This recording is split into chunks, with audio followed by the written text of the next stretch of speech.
রাষ্ট্র ব্যবস্থা গঠন করবার জন্য ইসলামকে ধরো, এটা হচ্ছে তাওবার রাজনীতি হাফিজ হুজুর শুরু করেছেন। বাংলাদেশে হাফিজ হুজুরের সেই কাজকে এগিয়ে নিয়েছেন যারা, আমরা পরিষ্কার জানি। আমাদের শাইখুল হাদিস আল্লামা আজিজুল হক রাহিমাহুল্লাহ, আমাদের পীর সাহেব মরহুম পীর সাহেব চরমোনাই, মুফতি আমিন রাহিমাহুল্লাহ, যারা ময়দানে থেকে হাফিজ হুজুর রাহিমাহুল্লাহ সে আন্দোলন এবং সংগ্রামকে এগিয়ে নিয়ে গেছেন। এখন আমরা চেষ্টা করতেছি হাফিজ হুজুর রাহিমাহুল্লাহর সেই কাজ যা মুফতি আমিন রাহিমাহুল্লাহ করেছেন, সেই কাজকে ময়দানে সকলকে সঙ্গে নিয়ে এই কাজকে অগ্রসর করা। এই হাফিজ হুজুর রাহিমাহুল্লাহ দুইটা কাজ আমাদের জন্য করে গেছে। এক, খেলাফত প্রতিষ্ঠার আন্দোলন শুরু করেছে।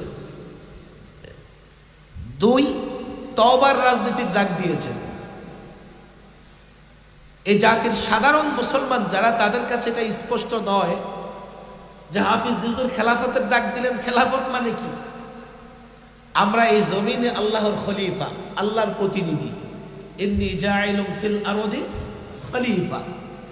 একটু খেয়াল করে শোনেন, একজন প্রতিনিধির কাজ হচ্ছে তাকে যে কারণে প্রতিনিধি বানানো হয়, যে কাজের জন্য প্রতিনিধি বানানো হয়, সেই ব্যক্তি সেই কাজটাই করবে। কথা ঠিক না বেঠিক? আল্লাহ জমিনে আমাদের প্রতিনিধি বানিয়েছেন আমরা যেন আল্লাহর নির্দেশনা, আল্লাহর নির্দেশগুলো বাস্তবায়ন করি। খেলাফত প্রতিষ্ঠা হচ্ছে আল্লাহর নির্দেশগুলো জমিনে বাস্তবায়ন করা। কথা ঠিক না বেঠিক? এখন কেমনে বাস্তবায়ন করবেন? এখানে কেউ দেখবেন ডান দিকে, কেউ বাঁ দিকে, কেউ বলে সেকুলারিজম, কেউ বলে কমিউনিজম, কেউ বলে সোশ্যালিজম, কেউ বলে ন্যাশনালিজম। অবাক করা বিষয়, কেউ বলে গণতন্ত্র লাগবে, কেউ বলে সমাজতন্ত্র লাগবে, কেউ বলে জাতীয়তাবাদ লাগবে, কেউ বলে না না না ধর্ম নিরপেক্ষতাবাদ ছাড়া হবে না।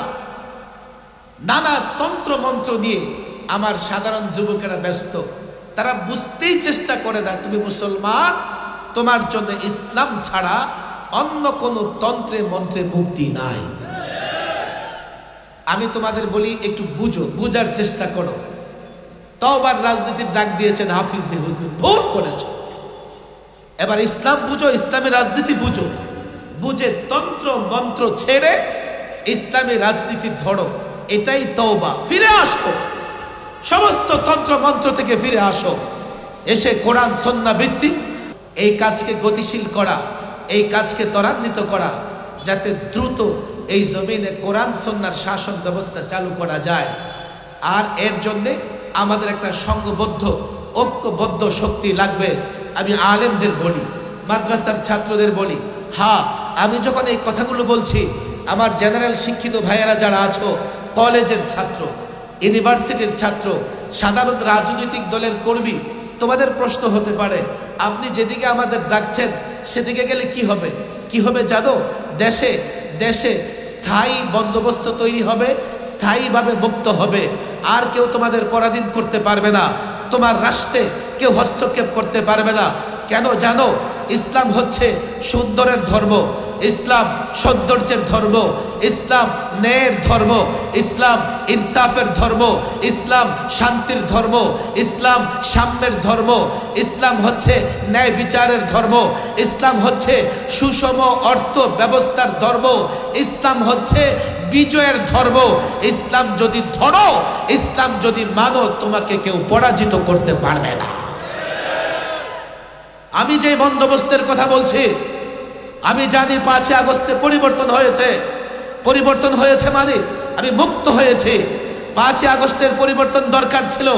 আমাদের ছাত্র জনতা রক্ত দিয়েছে, মাদ্রাসা কওমিয়ার আলেমরা রক্ত দিয়েছে, উজানির মাওলানা আব্দুর রহমান সাহেবের ছেলে সেও রক্ত দিয়েছে। অনেককেই আমরা রক্ত দিতে দেখেছি। আমরা রক্ত দিয়ে একটা ফেসিবাদকে বিদায় করেছি। এর মানে এই নয় রক্ত দিয়ে যখন রাষ্ট্রকে মুক্ত করেছি তোমরা এনে অন্য কোনো তন্ত্র মন্ত্র প্রতিষ্ঠা করবে। হ্যাঁ, অন্য কোনো তন্ত্র মন্ত্র যদি প্রতিষ্ঠা করো, একটা ফেসিবাদ গেছে, আরেকটা ফেসিবাদ আসছে, একটা যে পথে গেছে আরেকটা সে পথে যাবে। বাংলাদেশ ছাই পাবে, মুক্ত হবে না। আমি তোমাদের মুক্তির পথে আহ্বান জানাই, আমি তোমাদের কল্যাণের পথে আহ্বান জানাই। যদি মনে করো তুমি মুক্তি পাবে, তোমার সন্তান মুক্ত থাকবে, তোমার সন্তান ভালো থাকবে, এই বাংলাদেশে হানাহানি মারামারি কাটাকাটির রাজনীতি বন্ধ হবে, দুর্নীতি বন্ধ হবে, ধর্ষণ বন্ধ হবে, একটাই পথ, ইসলাম ধরো, ইসলাম মানো। ইসলাম সেই হেরার গুহা থেকে ইসলামের আলো গোটা পৃথিবীতে ছড়িয়েছে।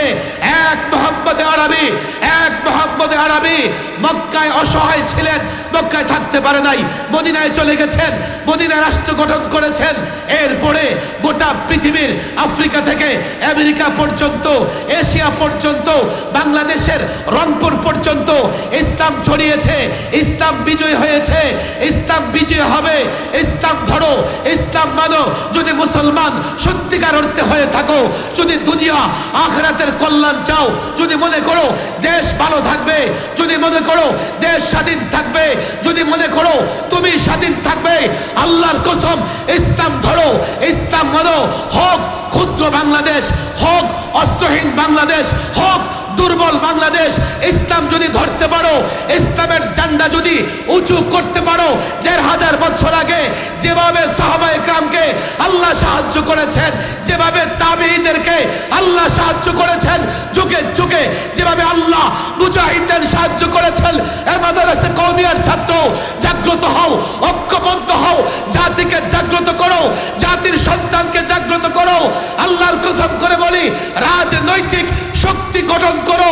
গোটা দুনিয়ার কাফের তোমাদের চ্যালেঞ্জ করবে, আমেরিকা তোমাদের মৌলবাদী বলবে, ভারত তোমাদের সাম্প্রদায়িক বলবে, জঙ্গিবাদী বলবে, যে যাই বলুক বলুক না কেন, আল্লাহর কসম করে বলি কেউ তোমাদের মোকাবেলায় লড়াইয়ে টিকতে পারবে না।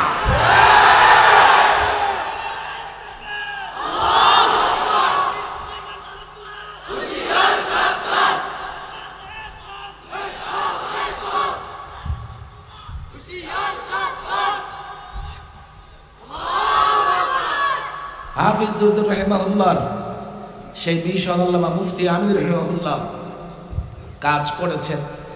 আমরা যদি কাজ করি আমাদের সহযোগিতা করবেন ইনশাআল্লাহ। কারা কারা সহযোগিতা করবেন? দেখেন দেখতেছে কে?